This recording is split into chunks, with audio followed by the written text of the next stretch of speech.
Good afternoon friends, আবার একটা recipe নিয়ে তোমাদের সামনে আসলাম। এটা হচ্ছে রুই মাছ।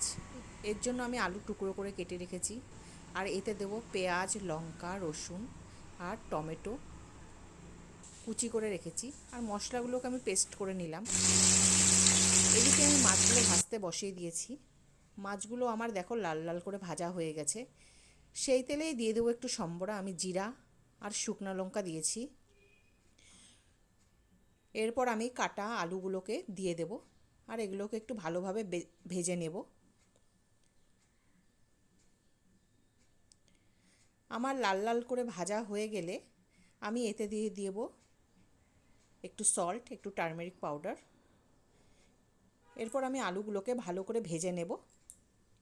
ভাজা হয়ে গেলে আমি যে বেটে রেখেছিলাম মশলাগুলো, পেঁয়াজ, লঙ্কা, রসুন, আদা, সেগুলোকে দিয়ে দেব, আর এই আলুর সাথে ভালো করে মাখিয়ে নেব। আলুগুলো ভালো করে কষানো হয়ে গেলে এতে দিয়ে দেবো একটু আমি গুঁড়ো মশলা, এটা হচ্ছে জিরা পাউডার আছে। এবার আমি মশলা শুদ্ধ আলুগুলোকে ভালো করে কষিয়ে নেব। কষানো হয়ে গেলে আমি দিয়ে দেবো এতে জল।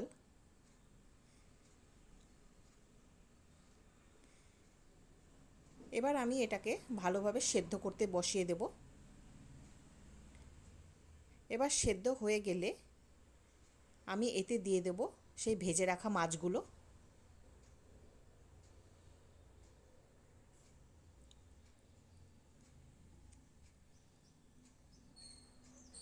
আমার তরকারিটা অলমোস্ট কমপ্লিট। এরপরে আমি লাস্টে একটু ধনিয়া পাতা ছড়িয়ে দেব।